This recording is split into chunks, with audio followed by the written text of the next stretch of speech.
पहला पाठ समूएल का पहला ग्रंथ, अध्याय 1, पद संख्या 9 से 20 तक। किसी दिन जब अन्ना का परिवार सिलो में भोजन कर चुका था तो वह उठकर प्रभु के मंदिर गई। उस समय याजक एली मंदिर के द्वार के पास अपने आसन पर बैठा हुआ था। अन्ना दुखी होकर प्रभु से प्रार्थना करती थी और आंसू बहाती हुई। उसने यह प्रतिज्ञा की, विश्वमंडल के प्रभु, यदि तू अपनी दासी की दयनीय दशा देखकर उसकी सुधि लेगा, यदि तू अपनी दासी को नहीं भुलाएगा और उसे पुत्र प्रदान करेगा, तो मैं उसे जीवन भर के लिए प्रभु को अर्पित करूंगी और कभी उसके सिर पर उस तरह नहीं चलाया जाएगा। जब वह बहुत देर तक प्रभु से प्रार्थना करती रही तो एली उसका मुख देखने लगा और धीमे स्वर से बोलती थी।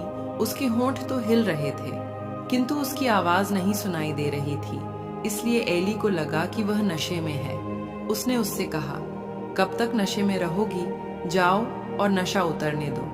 अन्ना ने यह उत्तर दिया, महोदय, ऐसी बात नहीं है, मैं बहुत अधिक दुखी हूँ। मैंने न तो अंगूरी पी और न कोई दूसरी नशीली चीज। मैं प्रभु के सामने अपना हृदय खोल रही थी। अपनी दासी को बदचलन न समझें, मैं दुख और शोक से व्याकुल होकर इतनी देर तक प्रार्थना करती रही। एली ने उससे कहा, शांति ग्रहण कर जाओ, इज़राइल का प्रभु तुम्हारी प्रार्थना स्वीकार करे। इस पर अन्ना यह उत्तर देकर चली गई, आपकी कृपा दृष्टि आपकी दासी पर बनी रहे। उसने भोजन किया और उसकी उदासी दूर हो गई। दूसरे दिन वे सवेरे उठे और प्रभु की आराधना करने के बाद रामा में अपने घर लौट गए। एल्काना का अपनी पत्नी अन्ना से संसर्ग हुआ और प्रभु ने उसे याद किया। अन्ना गर्भवती हो गई, उसने पुत्र प्रसव किया और यह कहकर उसका नाम समूएल रखा, क्योंकि मैंने उसको प्रभु से मांगा है। यह प्रभु की वाणी है। ईश्वर को धन्यवाद। सुसमाचार संत मार्कुस अध्याय 1, पद संख्या 21 से 28 तक। ईसा सभागृह गए और शिक्षा देते रहे।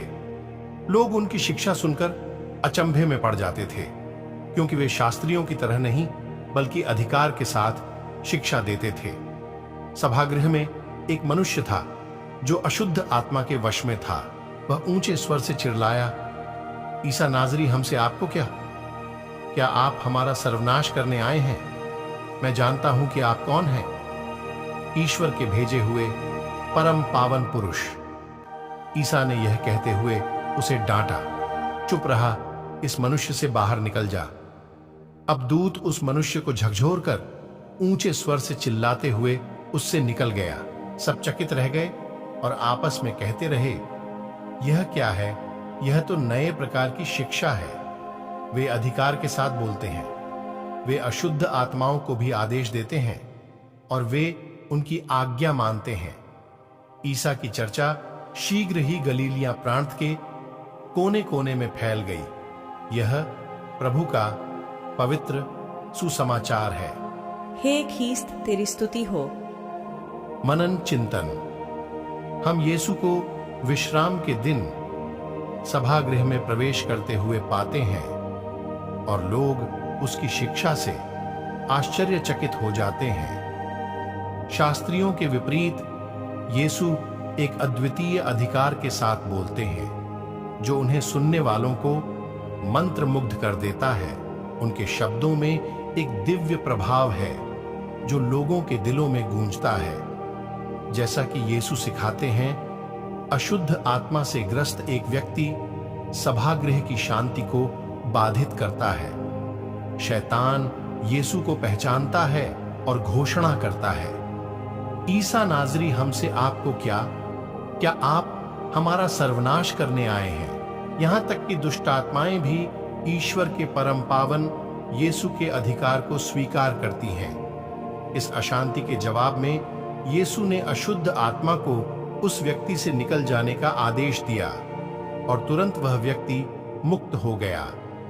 लोग न केवल यीशु की आधिकारिक शिक्षा से बल्कि बुरी आत्माओं पर उसकी शक्ति से भी चकित हैं। वे यह पहचानने लगते हैं कि यीशु केवल एक उल्लेखनीय शिक्षक नहीं है, वह उस अंधकार के विरुद्ध एक शक्ति है जो मानवता को गुलाम बनाता है।